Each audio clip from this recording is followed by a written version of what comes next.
Hello everyone, my name is Denise and today I have Elizabeth, a psychologist with me.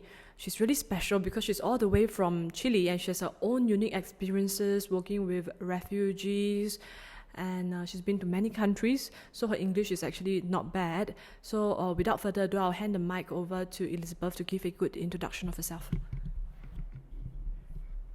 Hello everyone, my name is Elizabeth. I come from Chile. I was raised in the north of Chile. There was when I did the mass part of my training, my professional training. And then in 2017, like Denise said, I went to New Zealand and then I went to Denmark. And in Denmark, I was doing volunteering with refugees. And then I decided to study EMDR, so I learned EMDR, yoga, and also I create my online practice. Before, when I was in Chile, my first training was in psychodrama, and I worked about 3 years with people with chronic disease before I left my country. And nowadays, I am doing EMDR through online. I am doing that at the moment since a few years ago, maybe 2 years ago, from 2020. So what some of the viewers may not know what EMDR means. So what does the word EMDR means? And I understand in EMDR there's a protocol, so it would be great if you share more of this information with us now. Yeah. EMDR is the abbreviation for eye movement desensitization and reprocessing. It's H-phase approach. Is guided by AIP, that means Adaptive Information Processing. So in this point of view, we understand symptoms like a consequence of memory of adverse experience that had been installed dysfunctionally, with the same sensation of the time when the bad experience happened, the same emotion that get stuck in our brain. And that is because the natural healing process is affected. And in this point of view, symptoms come from this. So there are 8 stages in EMDR. So when the client is traumatized, or when, let's say, I'm traumatized, sometimes I get stuck because it isn't properly processed. So EMDR is a way for me to process stuck traumatic memories. Am I hearing you correctly? Mm-hmm. Exactly. So with this protocol, we understand that the brain has the natural capacity to heal itself. But sometimes when some experiences are so disturbing, that overwhelms that capacity, the natural healing. So the stress goes stuck. This is recording? Yeah. The stress got stuck in our brain and in our body. That is because produce symptoms. So that memory that are dysfunctionally stored are very sensitive. They are very easy to get triggered for internal stimuli, also external stimuli. So that generate a lot of symptoms like overwhelming feeling of sadness, overwhelming feeling of fear, also physical sensation, frozen, or being numb, that kind of thing. So what I'm hearing is that sometimes there are very traumatic memories that get stuck, and then when they are triggered by internal or external stimuli, they trigger all kinds of symptoms, like overwhelming feelings of sadness, right, and maybe other physical somatic symptoms as well. So EMDR can help you to get out of that stuck state. I think there is a link. Remember, I think you shared with me previously, like when you were working at the refugee center, you decided to pick up EMDR and it works well with refugees. So what are some trauma that the refugees experience that works so well with the EMDR? Yeah, when I was doing volunteering in Denmark, I wasn't working as a psychologist at that time. So I observed how people was suffering after running from their country because they was escaping. They were so afraid to be killed. Some part of them, women had been raped. And when I saw a lot of suffering in that center, I said, wow, what we can do. And I started doing research, and I realized that EMDR was working really well with this client. So I said I would like to learn, and in the future doing something for these people and also for other people who suffer trauma, because it's one of my purpose in this life to do something to heal people and do something for this planet can be healed. I feel quite inspired when you said that you wanted to do something for all those people who have suffered trauma, especially the refugees, and by healing them, you heal the planet. It's like you need to save one individual at a time. So that's quite inspiring. That's like you said, your purpose. So right now, what kind of clientele are you working with? Because I know you have a Zoom practice, right? Yeah. And you're helping some patients in Chile. So, I mean, what kind of problems do you typically help them to reprocess? What kind of memories? Yeah. So nowadays, most part of my clients are not able to stay in the present. So our main goal is come back to the present, feel calm, thinking and responding clearly, because that happens when you have bad experience. You get stuck and you cannot answer, you cannot respond clearly. So that is the main goal. Some of my clients are having a stressful situation because of grieving process, or because a transitional period. For example, I have clients who have been relocated in another country, so I know what is that because I have been in different places. Sometimes it's difficult to adjust. There is a lot of crash cultural or cultural clash. Yeah. How you say? Cross culture. So it's difficult to adjust.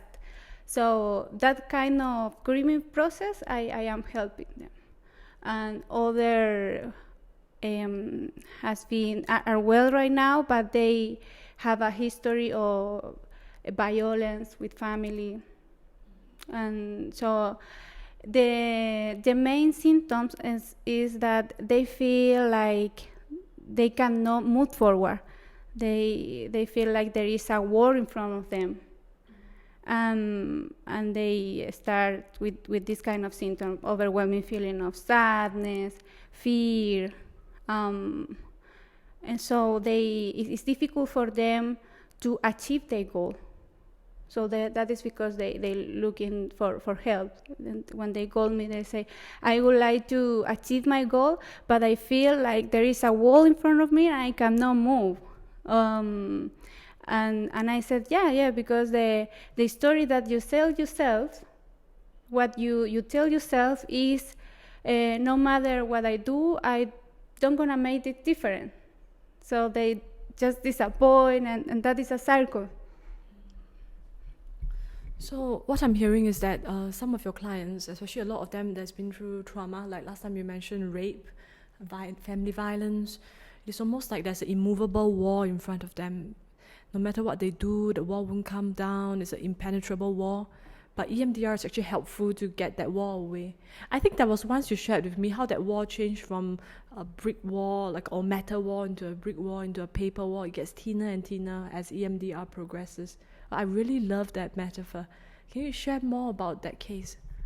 Yeah, the first step when we work with my clients is find a general regulation of the nervous system. So that means help my client to reach the level of emotion, the optimal level of emotion when they can move through difficult memories, difficult emotion. So that will be in the middle of the window of tolerance. So when we achieve that, we can work on, we work here with a lot of self-calm exercise. We also use protocols to reduce the activation of the nervous system. Also, I record in videos and audio so they can continue working in their own at home. That is the first step. And some of them, they need, for example, attachment, repair, and different. That is the first step. The first step is to help them to regulate in a way. Remember you told me about the assist protocol, the one that is a bit different from the regular EMDR protocol, right? The assist. You want to tell us more about that protocol? Yeah, so ASSIST is the abbreviation for Acute Stress Syndrome Stabilization. So that is the ASSIST. It's different from the standard protocol. So with ASSIST, we use for reduce the activation of the nervous system. So we can reduce the anxiety, because sometimes clients arrive very with a lot of hyperarousal, very alert. So when the brain is in that state, we cannot talk. So the client is not able to think and feel at the same time. So it's very important, reduce the activation of the nervous system, and then we can put the problem into work. So that is important, manage that kind of protocol, assist, and then we can continue with the normal protocol. Then the second step is make the plan with the client, treatment plan. So in here we use the past, present, and future prompts. That is, with the problem that the client have now, we find all the memories. Do you remember that with this view, the symptoms comes from memories which have been dysfunctionally stored. So, and then we go back, and then we work in the present and in the future. All of this we plan with the client, and then we reprocess the memory, and this is the second step. We follow the protocol. So I understand for EMDR, it's like you really need to follow the protocol and to trust the process. Don't try to be funny and move things out of the protocol. I mean, are you comfortable with that? Are you the person who likes to improv, or are you actually okay with following the protocol? Yeah. I feel better following the protocol, and also I have a lot of support. I have supervisor and group studies where I feel like I'm really responsible to resolve the problem of my client in that aspect. So I think follow the protocol for me is super important. And I think is delicate where work with complex memory. Sometimes clients can be really, really sad, and it's very important follow the process, and because there are a lot of research behind that. So I believe in the protocols. I believe that if I follow the protocol, I'm gonna have good outcome. Yeah. There's one thing that you shared with me before. Like, there's one part of the protocol that you tried to integrate a little bit of psychodrama in. Then to share with us how you did that. Yeah, that is, for example, we use a lot of metaphor sometimes. And when I use metaphor, I use a lot of narrative, a lot of psychodrama, role reversal, or double, maximization. For example, when connection with body, there are a lot of psychodrama techniques very useful to do that. So, for example, if the client, there is a lot of client who cannot have connection with the body. So, psychodrama techniques is very useful for that. You can, for example, role reversal with some part of your body, or role reversal with some part inside of you. That's brilliant. That's brilliant. I haven't did the role reversal with a part of my body, but I suppose if I have a really bad headache, then maybe I could do a role reversal with the head. Or if my pain is like stuck on my throat, right? Like we discussed before, how would I do a role reversal with the throat, and also to give that pain at the throat a voice. I think that's beautiful. I get excited when you talk about things like that. Yeah, I think it's very useful because also the client can see from outside. When you say, okay, put that pain outside of you and talk with them, talk with your pain. If your pain can talk, what will it say? Yeah, and then it's incredible how many ideas come from that. I like that too. First is a externalization, and then a change of perspective, and also a zooming in into the problem spot to really like hone in and get a message from it. Like, what is it trying to tell you? You know, what's the purpose of that pain? It's trying to communicate something. So what is it? So yeah, I really like that. Okay, so everyone, this is Elizabeth. She is a very experienced psychologist. She started very young, I think 17, right? Your training? I started my university when I was 17, and then I finished when I was 22, and then I got training in psychodrama. Yeah. She's very experienced, and she just moved to Singapore not long ago, a couple of months. She's also looking for clients in Singapore. She can speak English, so English-speaking clients are good, but her core language is actually Spanish. So if you need a Spanish-speaking psychologist or therapist, that this is the lady to talk to. So would you like to say something in Spanish to the Spanish-speaking crowd? Sí, I can invite people in English and in Spanish. Yeah. If your goal is feel calm, if your goal is come back to feel present, I can understand you. I know sometimes we have difficult experience, and I work with people, so I support people with that, and I have experience, so I can invite you to work with me in this healing process. So we can, like I said before, we can work on general regulation of your nervous system, and then we can understand your symptoms, and then we can create different skills so you can face your stressful situation in a different way, with more spontaneity, more creativity, and let you be your true self. Really, you can enjoy life as you deserve.